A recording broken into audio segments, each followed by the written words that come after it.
Hello, my fellow Forsaken Patriots. Today we're going to talk about a house divided. So, if I may, I'm going to go read real quick from Luke 11:17, which I will because I can. So, in Luke 11:17, Jesus knew their thoughts and said to them, "Any kingdom divided against itself will be ruined, and a house divided against itself will fall." So, what we're talking about is there's a lot of ways to divide each other in this country.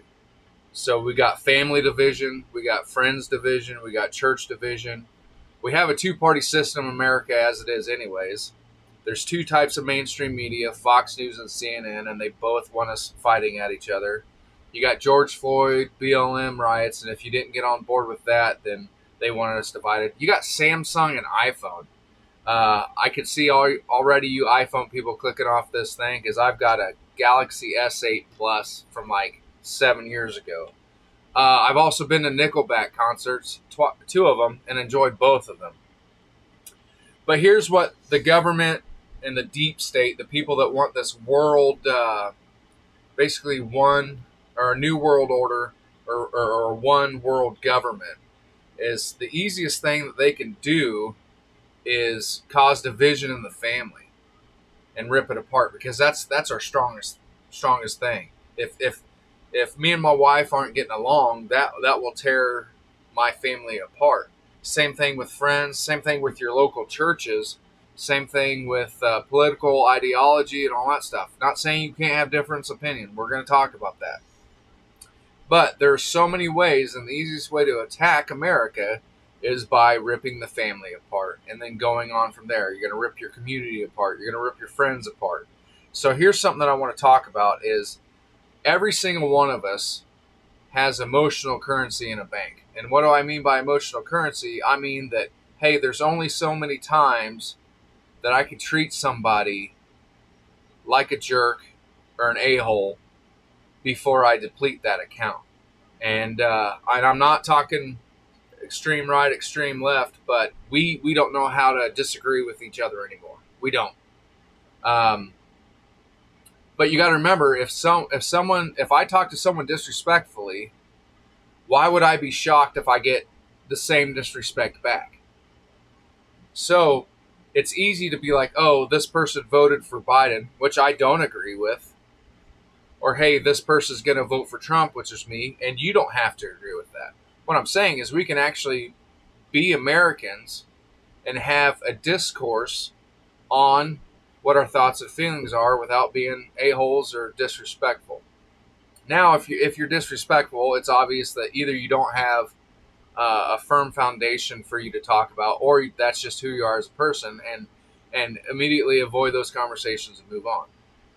But if we keep that emotional currency as Americans who at least can agree on some things, I think we can all agree on freedom. I think we can all agree on liberty. I think that we can all agree on that, hey, stuff isn't as good as it could be in America. But I firmly believe that if we hold the freedom that we have in America to disagree and learn how to be adults and disagree and learn and listen. I learned in kindergarten that we got one mouth and two ears for a reason. But so we have all this divide. There are people that want to make us malleable to hate each other. They want to break up the family. They want to break up the community. They want to break up the church. They want to put us in this two-party system. Even the independents, what do we say about independent voters? Well, their votes just taken away either from the left side or the right side. But I think there's common ground that if we can respectfully agree to disagree or right out disagree, so, don't raise your hand because you're going to look kind of silly by yourself on your computer, phone, or laptop, but raise your hand if your favorite color is blue. What happens if someone says, hey, my favorite color is green? We could be a butthead and said, hey, did you know that yellow and blue make green? Man, I hope that's right because that just came off the cuff. But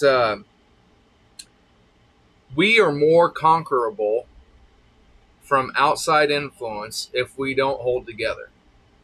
So there are people out there that want to see America as a whole fall, and then we both lose.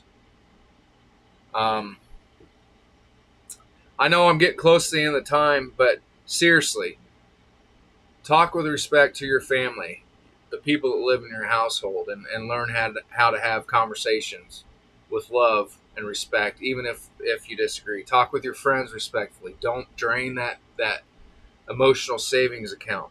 If there's division in your church, love each other and respect each other. Doesn't mean you don't stand up for what's right or what you think about, but there's a way to have a conversation that makes someone doesn't feel like you just flipped them off. Get off Fox News and CNN and any mainstream news.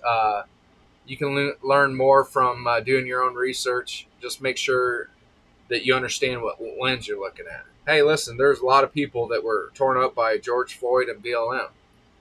BLM, in my opinion, and feel free to disagree, is taking advantage of a crisis. Nickelback. I had fun at both concerts, and there was 40,000 people there, which is probably a stretch. I don't know how to, gauge crowd distances, but I had fun at both. But just remember, the government, which is supposed to be made up by us, doesn't actually have your best interest at heart. No, they want the power, and they want to impact more rules and regulations to keep you guys and me obedient and needy on the government. Anyways, so this is about a house divided. Make sure that your house isn't divided. Treat people with respect, disagree with respect, and stand firm on your principles. I love you guys. I'll see you Forsaken Patriots later.